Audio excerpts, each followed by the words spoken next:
রাজ্য সরকারের আবাসের খসড়া তালিকা প্রকাশ হওয়ার পর থেকে একের পর এক স্বজন পোষণের অভিযোগ উঠে এসেছে হরিশ্চন্দ্রপুর 2 ব্লকে। এবার খোদ শাসক দলের পঞ্চায়েত সমিতির ঘর জামাই, সহসভাপতির শ্বশুর, ভাতিজা, বৌদি, জামাইয়ের নামে পাকা বাড়ি থাকা সত্ত্বেও আবাস তালিকায় ঘর মঞ্জুর হয়েছে বলে অভিযোগ।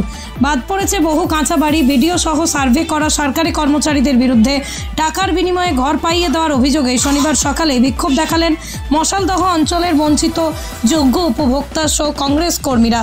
হরিশ্চন্দ্রপুর 2 ব্লকের পঞ্চায়েত সমিতির শাসক দলের সহসভাপতি স্বপন কুমার ঘোষ সহ 15 বছর ধরে শ্বশুরবাড়িতে ঘর জামাই থাকেন। অভিযোগ উঠছে নিজের প্রভাব খাটিয়ে নিজের শ্বশুর, ভাতিজা, বৌদি, এমনকি নিজের জামাই সহ একাধিক আত্মীয়র নামে আবাসের তালিকা তুলিয়েছেন। এমনকি সেই তালিকাতে তাদের ঘর মঞ্জুরও হয়ে গিয়েছে। অভিযোগ তাদের প্রত্যেকের পাকা বাড়ি রয়েছে, কিন্তু তার নিজের গ্রামে পঞ্চায়েত সুলতাননগর সহ হরিশ্চন্দ্রপুরেতে কাঁচা বাড়ি সহ যোগ্য উপভোক্তাদের নামের তালিকাতে আসেনি। এই নিয়ে তোলপাড় হরিশ্চন্দ্রপুর 2 নম্বর ব্লক এলাকা। আর এই অভিযোগ তুলেই ব্লক কংগ্রেসের নেতৃত্বে স্থানীয় বঞ্চিত উপভোক্তারা শনিবার বিক্ষোভ দেখান কোরিয়াল এলাকায়। নূর আইনের রিপোর্ট, NB24 নিউজ।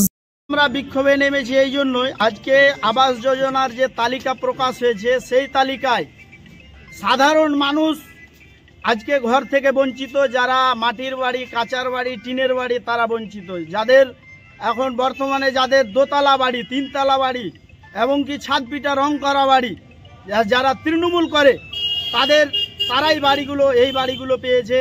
তার জন্য আমরা এই বিক্ষোভে রাস্তায় নেমে বিক্ষোভ জানাচ্ছি। তার সঙ্গে দুর্নীতি হয়েছে, এই জন্যই তাদের সঙ্গে আবাসে যে দুর্নীতি যারা গিয়েছিল গ্রামে, তাদের সঙ্গে তৃণমূলের যতগুলো আমলা মানে নেতৃত্ব যারা আছে তারা ওদের সঙ্গে পাঠিয়ে দেওয়া হয়েছে। তাদের পিছে পিছে তারা 10,000, 20,000, এমনকি কোনো জায়গায় 25-30 হাজার টাকার বিনিময়ে ঘর দেওয়া হয়েছে। এরকম কতগুলো বাড়িকে বঞ্চিত রাখা হয়েছে আপনাদের এলাকাতে?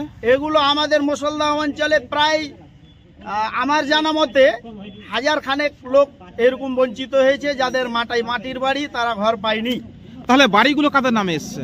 বাড়িগুলো এসছে আপনার এই যে দেখালাম একটু আগে আপনাদের ছবিতে, এই স্বপন কুমার ঘোষের বাড়িতে সেই দোতলা রং করা বাড়ি, তার জামাই, তার শ্বশুর, শাশুড়ি, এবং কি ওর ফ্যামিলিতে যারা মেম্বার আছে তারা অনেকেই টাকার বিনিময়ে এবং কি ওদের নেতার বিনিময়ে বিডিওকে মানে হাত করে, তারা নেতা তৃণমূলের, তারাকে হাত করে এই টাকা মানে আবাস যোজনায় বাড়ি স্যাংশন করেছে। তো প্রশাসন নজর পড়েনি?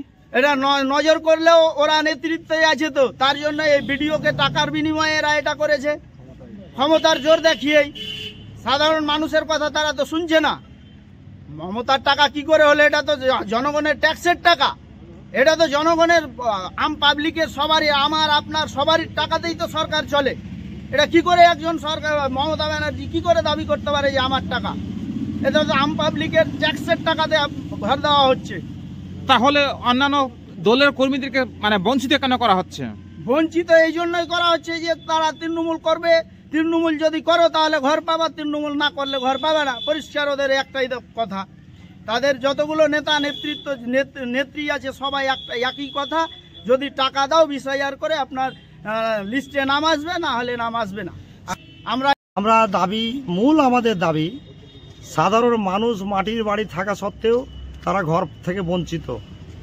আজকে শুনলে অবাক লাগে, 2 নম্বর ব্লকের পঞ্চায়েত সমিতির সহসভাপতি স্বপন ঘোষ যে বাড়িতে থাকে তার শালি, শালা, শাশুড়ি সবারই নামে এই আবাস যোজনার ঘরের নামে লিস্ট, ফাইনাল লিস্ট স্যাংশন ঘর আছে।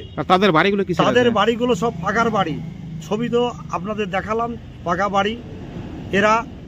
এদের জন্যই সাধারণ মানুষ বঞ্চিত হচ্ছে। তারা বাড়িগুলো পাচ্ছে কিভাবে?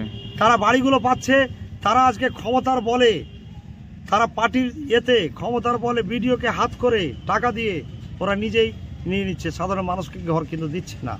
আর যারা বঞ্চিত হয়েছে তারা টাকা দিতে পারেনি, টাকা চেয়েছে 20,000 টাকা, 15,000 টাকা করে টাকা দিতে পারেনি, তাই তারাকে বঞ্চিত করে দিয়েছে। এরকম কত মানুষ বঞ্চিত রাখা হয়েছে? এরকম আমার বুথে, আমি মশলদহ অঞ্চলে প্রায় 1000 মানুষ মাটি বাড়ি থাকা সত্ত্বেও তারা বঞ্চিত হয়েছে। তো আমরা তো ডিএম, এসডিও, বিডিও সবকে কমপ্লেন করেছি, অভিযোগ দিয়েছি যেন এদের ঘরগুলো নাম কেটে দিয়ে যারা সঠিক পাওনাদার তাদেরকে দেওয়া হোক, তারই প্রতিবাদে আজকে আমরা রাস্তায় পথ বিক্ষোভ দেখাচ্ছি। আপনাকে আমার সোনাপুর বুথে দেখাবো, তালগাছিতে আপনি তালগাছি দেখলে অবাক হয়ে যাবেন, পাকা বাড়ি, হ্যাঁ সোনাপুরে পাকা বাড়ি, তাদের নাম আছে। আপনাকে যদি দেখাই ওখানে গিয়ে সামনে মাঠে, তাহলে আপনার চোখে জল আসবে। তো যারা ইনকোয়ারি করতে এসেছিল ওরা তো দেখেছে কাঁচা বাড়ি, তা সত্ত্বেও কাঁচা বাড়িকে বঞ্চিত করে পাকা বাড়ির মালিককে কেন ঘর দেওয়া হচ্ছে? টাকার বিনিময়ে বদল হচ্ছে। ব্লকে ভিডিওর কথায় প্রভাবিত না হলে টিএমসি নেতারা ভয় দেখাচ্ছে। সার্ভের সঙ্গে টোটাল টিএমসি পার্টিটা সার্ভের সঙ্গে যুক্ত থেকেছে।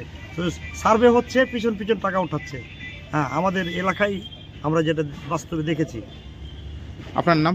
আমার নাম আবু হেনা মোস্তফা। আপনার পরিচয়? আমি মশলদা অঞ্চলের সাধারণ সম্পাদক। হ্যাঁ, মশলদা অঞ্চল কংগ্রেসের। কারণ আপনি জানেন সুলতাননগর থেকে মশলদার দূরত্ব প্রায় 20 কিলোমিটার। ওনার যদি আপত্তি করার থাকতো তো নিজের অঞ্চলেই দেখতে পারতো। যেহেতু এখানকার আমাদের সুলতাননগরে গত লোকসভা নির্বাচনে ব্যাপক একটা লিড হয়েছে, রাজনৈতিক উদ্দেশ্যে পরিণতভাবে এটা করছে, এটা অন্য কোনো ব্যাপার নাই।